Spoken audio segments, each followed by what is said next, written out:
I'd like to imagine that when 9-year-old Maria Sautuola first found the caves of Altamira in Spain, that she and her amateur archaeologist father sat down to discuss aesthetics, more specifically, how the tools of design give form to design. That is to say, tools create style. Style is the result of two factors, the aforementioned tool and the personal development of the user of that tool. Therefore, to talk about design is to talk about the tools of design. In these famous caves, we can clearly see that one of the first tools was the hand itself. We cannot properly understand the semantic meaning behind the design. Anthropologists love to speculate as to the meaning of these forms, but a true translation is truly lost to time. Time is cruel not only because we were born in time due to our broken nature, each passing year moving towards a final cause, but rather it is because our perception of time is imperfect. For our good friend, the British painter Turner, time seemed to be speeding by.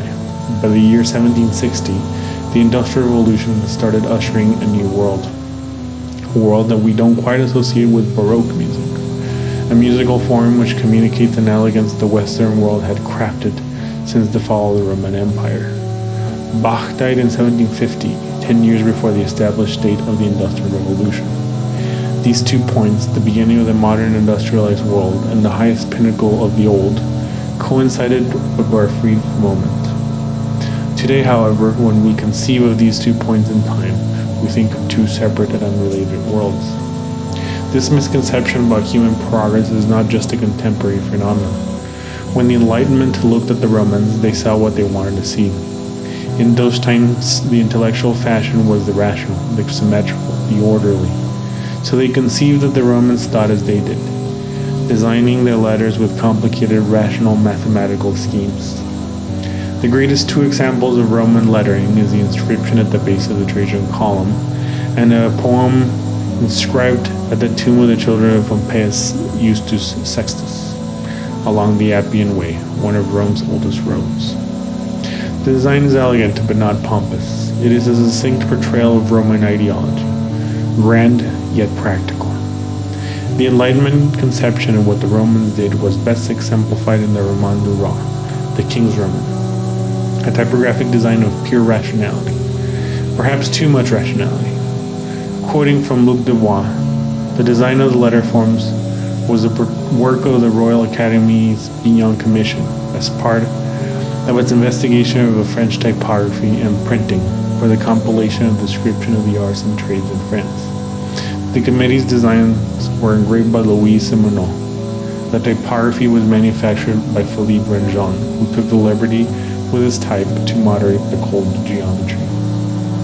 The true design of the letter forms, these Roman letter forms, was discovered much later by the Catholic priest Father Edward Caddage, a Chicago sign painter who, upon closely analyzing Roman inscriptions, found that the letters were not a result of a rational mathematical model, but that of a skilled sign painter just like himself.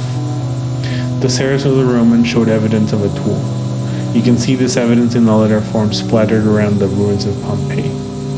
This discovery points us to the fact that the tool or the tools are the most accurate way to approach design history. We've, however, constructed arbitrary schemes to describe design and its history. We can look at the typographic categorization, for example. Humanist old style. Sure, typography is often described with metaphors to the human body and its parts, belly, shoulder, waist. But wouldn't all typefaces be humanist? Why is it old? Even the new becomes old. They are humanist because in the Renaissance, thought started to move away from the spiritual and the divine, refocusing on Greek and Roman literature and the human body. Transitional. These styles came in around the middle of the 18th century, but even the humanist old style is a transitional form from its predecessor. These are transitional because they are a midpoint between humanist and our next category, modern. Modern was born in the 19th century in Italy and France, but there's nothing modern to it for our eyes. These are modern because the formal qualities are a departure from the established norm. But aren't all style developments a sort of departure? Egyptian. There's nothing particularly Egyptian about this style. A more accurate term often used is called slab serif. These are born out of the need for typography to to be used in advertisements in the 19th century. Geometric. All type follow geometric principles. This is just more geometric, I suppose. These are geometric because they came about in the 20th century as a mechanized machine aesthetic became popularized with the late industrial period. Humanist sense. Not much related to humanist style, except that again, like all typefaces, we often talk about this in reference to the body. These are popularized in the early mid 20th century. To look at the tools of design might provide us a better framework to understand design and its history. The Dutch designer and philosopher Gerrit Noordzijk conceived of only two typographic models, translation and expansion. He believed that it would be better to categorize letters by the influence of a tool. In this case, translation, we have a letter that is dominated by a constant ductus, or pen angle. The thickness of a stroke depends on the angle of a pen. For expansion, the design of the letter form was freed from the influence of a stiff pen. Through material development of writing technology, pointed nib pens like the ones shown in the right have extreme modulations between thick and thin. The use of metal pens allowed for a more flexible and expandable design. The angle of the pen is not important. What is important is the pressure of the pen, which makes the stroke either thick or thin. We often talk about the printing press as a megalithic invention, but again, it would be better to describe it in terms of the tools that made it possible. We begin with a little design sketch that is transferred onto metal. In letterpress printing, we begin with movable type. We start with a little design sketch that is transferred onto a metal. This serves as a guide for the overall design.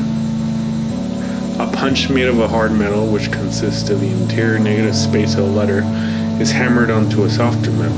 This creates the foundation for a letter. Coarse filing is done to get the overall shape of the letter. Detail work begins after. Regular testing is important. The metal counterpunch is covered in soot from an oil lamp to create a test impression. The positive is struck against the softer metal to create a matrix. This matrix is cleaned up. The matrix is used inside of a mold to cast the final lead typography. The letters are finished to be able to be used. This process of casting metal type is laborious and expensive. When you mentioned that in medieval times books were off limits, we should rather think of the extreme costs of making a book by hand. Medieval books were not made with what we think of paper today. They were made of vellum, sheepskin that has been treated and smoothed out to become the pages of a book. Dozens of scribes trained in calligraphy would then copy word by word the content of a book needing completion. The printing press began a process to democratize access to reading material, but this innovative process must hold on to the past in some way or form. The first book had to look like it was made by hand. 300 total variations of the 26-letter alphabet were made to make the book seem like it was made by hand. Technological innovation both creates moments of unbridled creation and moments that hold on to tradition and convention.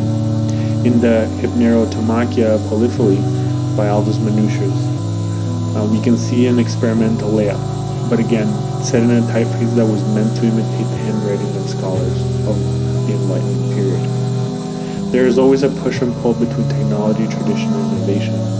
In the work of Donald Knuth, a mathematician responsible for the first digital typefaces, we see the vestiges of tradition, in this case calligraphic letterforms. And on the other hand, we see that a mathematical equation creates a letter form by recreating or plotting the ductus, or the angle of a calligraphy pen. A reflection like this is not the job of a professional designer, but it is worth considering. Here we see the work of Studio Gumi, a German illustration-based studio.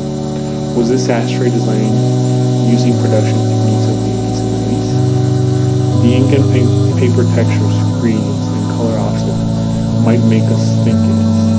However, what will the designers of the distant future say about